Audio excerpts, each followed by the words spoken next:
Hi everybody, welcome back to Lift Arc Studios. Today I am actually doing some fabrication. For those of you who have been following along with the renovation of this space, thank you so much for supporting the channel and me and my company Lift Arc Studios in this endeavor.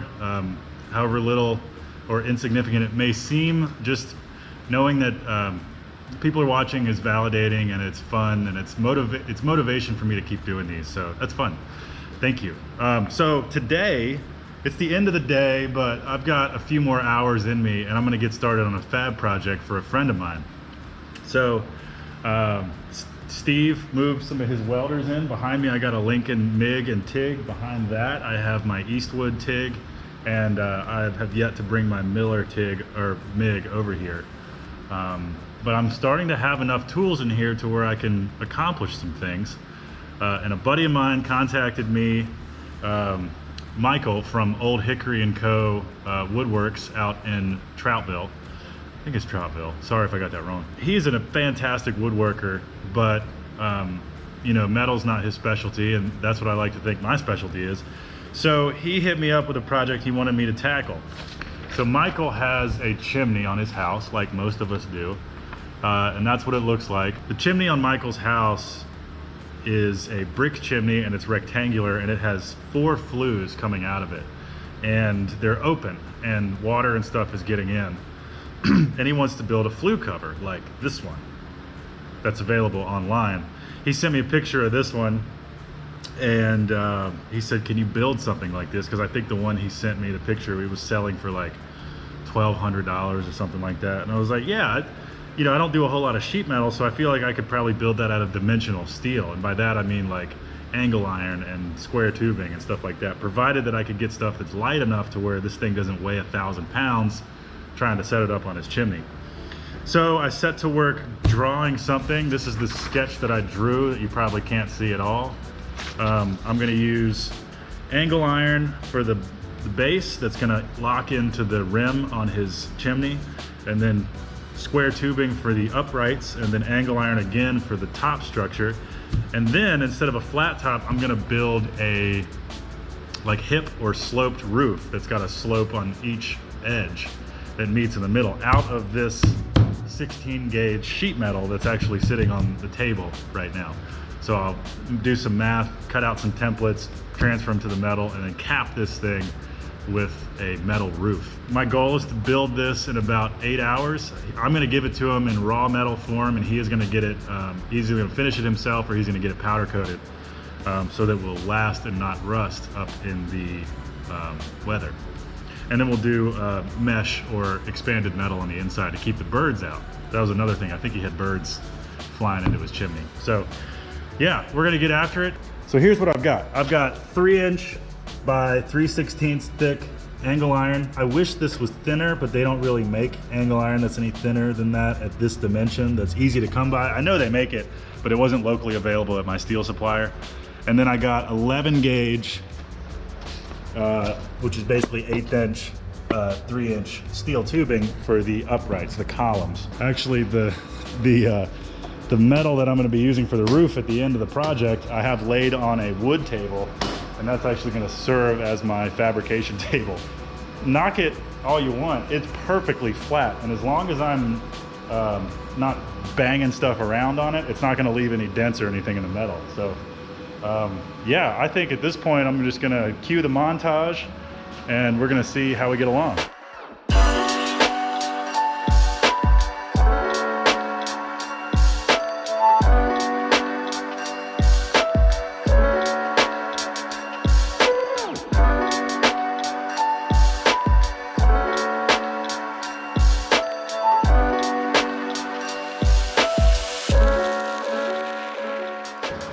Okay, so here's where we're at, and I made my first mistake. I'm a little rusty, having not really been a full-time fabricator for, it's been almost 1.5 years since I've done regular fabrication work. Now I've got a decade of experience under my belt, but you know, if you don't do this every day, you get a little rusty.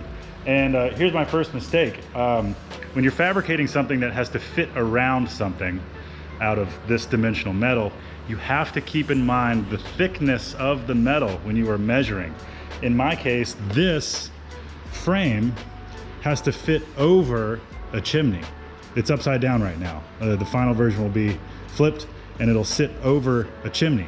So you cannot measure your cuts from the outside because this is 3/16 material, and times 2, because you have 2 in each dimension, you lose 3/8 due to the thickness of the material. So if you're measuring outside to outside on your cuts, you need to add 3/8 to, if you're trying to get an interior dimension, in order for your cuts to come out right.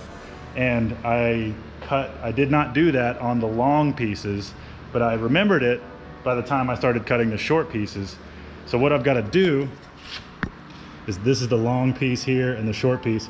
So I've got to move the long pieces, this one that way and that way, in these, through these corner jigs, just a little bit, so that when we get up on Michael's chimney, he did tell me that he'd be willing to chip away a little bit of brick if it's tight, but I want this thing to just slide right over perfect the first time. So I'm gonna adjust it a little bit and then we'll tack it up. We'll check for final square and then we'll weld it a little bit more, and then we'll move on to the columns out of the 4-inch square tubing. So making good progress.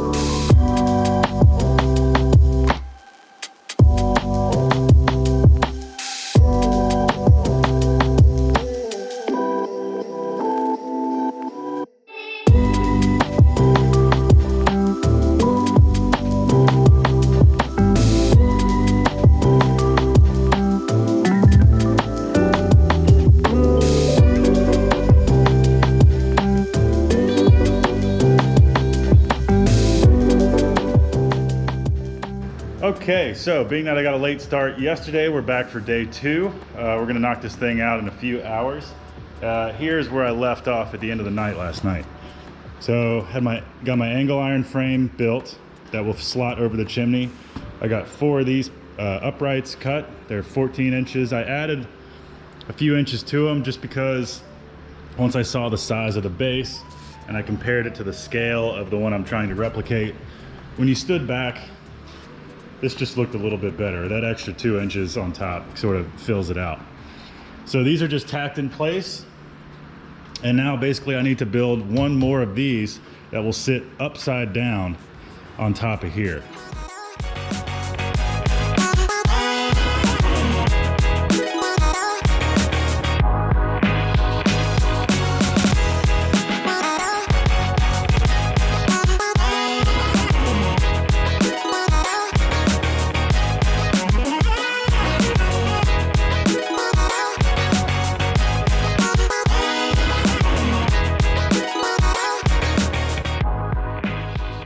Okay, so I just realized that I have been out of school for a little too long.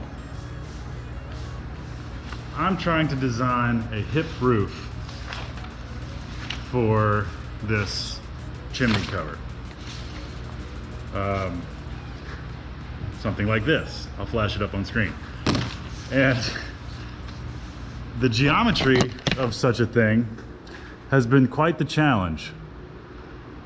What I did after, no joke, about an hour of brute forcing this math, because I didn't want to use like an online calculator or something and cheat, because I could honestly use the practice anyway. Essentially, you have 2 different triangles. If you look at a hip roof from one side and then from the other profile, one profile is a trapezoid, meaning it's a triangle with a flat top, and the other profile is a true triangle.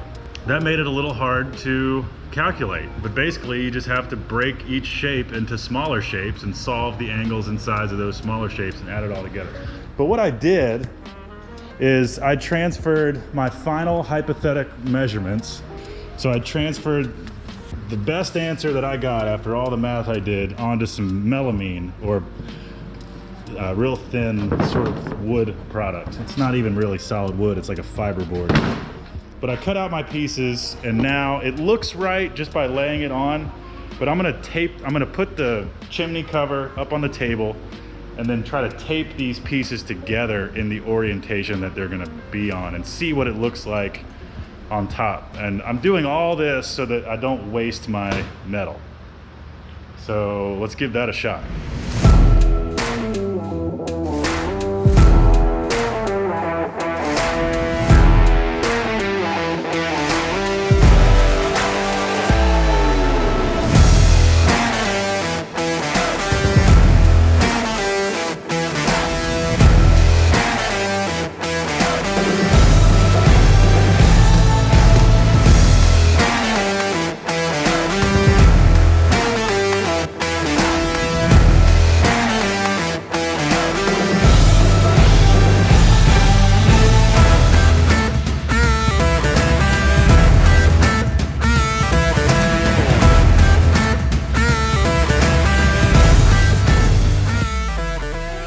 Okay, well, it is 9:30 on a Friday, and I almost finished. I underestimated the difficulty of certain things, and I'll show you around. So, the mesh, I didn't really have a plan for how to attach the mesh, and when I was thinking about, laying it in behind these members, I wasn't thinking about this gap. If you can tell, it's actually bent right here. So yeah, I could have, welded a piece of flat bar in here to take up that gap, because again, the point is to keep birds out and stuff. But I figured probably just as easy, well, not as easy, but just as time consuming to make a mark and clamp this thing to the edge of the table like you saw me do and just bend it over. Like I said, I almost got finished. I got one more piece of mesh to do. That'll take me about 30-45 minutes. And then I gotta weld the roof on. The roof is just sitting there. I'm pretty pleased with how this came out too. I have a little bit more finishing to do. Yeah, I am thoroughly pleased with how this thing's coming out. And yes, I know I did some welding on a wooden table. It's definitely not ideal. But I'm kind of in here working on this before I'm really set up to work. This job just sort of came my way. The client is a friend of mine, and he was already turned down by another fab shop who just didn't have time for him. So I figured, hey man, I'll do it for you. All right, we're back. It's Monday. Had a good weekend, and now we're gonna get back on this chimney vent and get it finished up.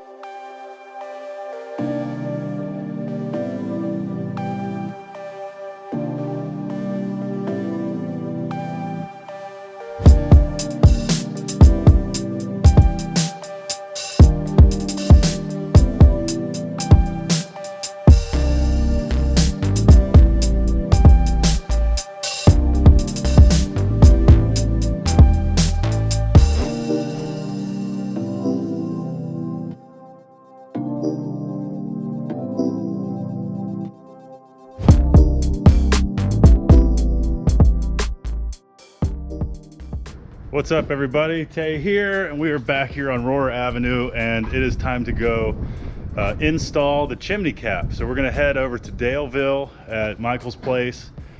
He's got it painted, and we're gonna take this here crane truck that belongs to Mr. Everett Wyatt Allen of EW Allen. Give him a call. Really rad knuckle boom crane, flatbed truck without riggers. We are gonna take a trip and go put that chimney cap on somebody's house. Ow.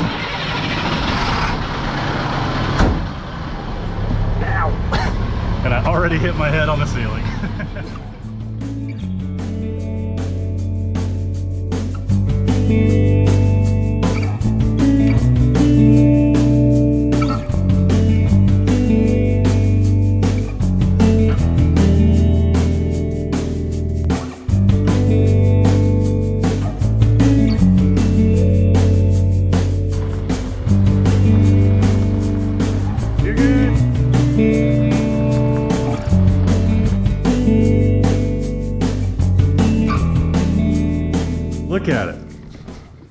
here with Michael. Old Hickory & Co. Woodworks. Hell yeah. What'd you do, man? Well, when I don't know. That's nice. Fancy rubber with speed holes in it. Yeah, it's because I run so fast. It's aerodynamic. Man, this thing looks gorgeous. Last time everyone saw it, it was bare metal. How'd you finish it? Automotive paint. Okay. Right on. I'm glad you're happy with it. I'm very happy with it. This was a fun build. Well, like everything I've built, it weighs more than it probably has to. Yeah. I think we're about 200 pounds. Yeah, I'm nervous about my chimney falling apart. No, what could possibly go wrong? You'll be fine.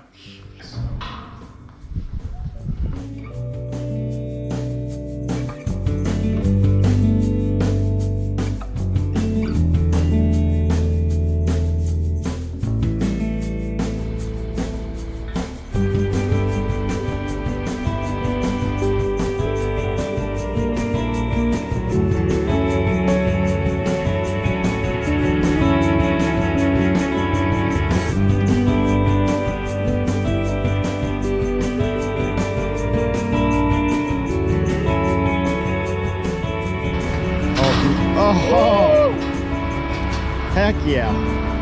Oh, that looks so good.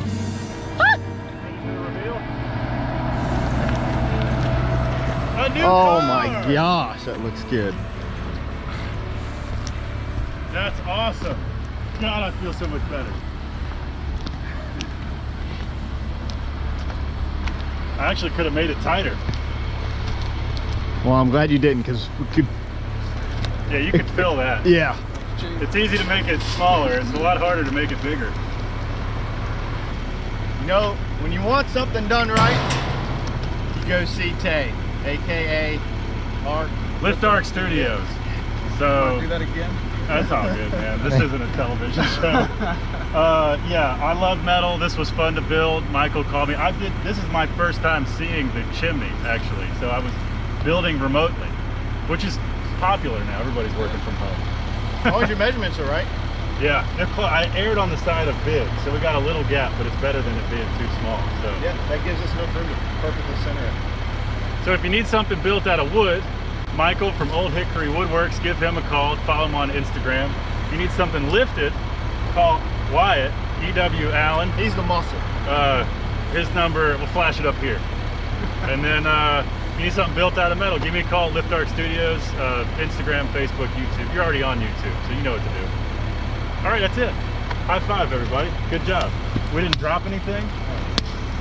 And now I'm gonna screw it in. Everybody's got your fingers? And the sun's out.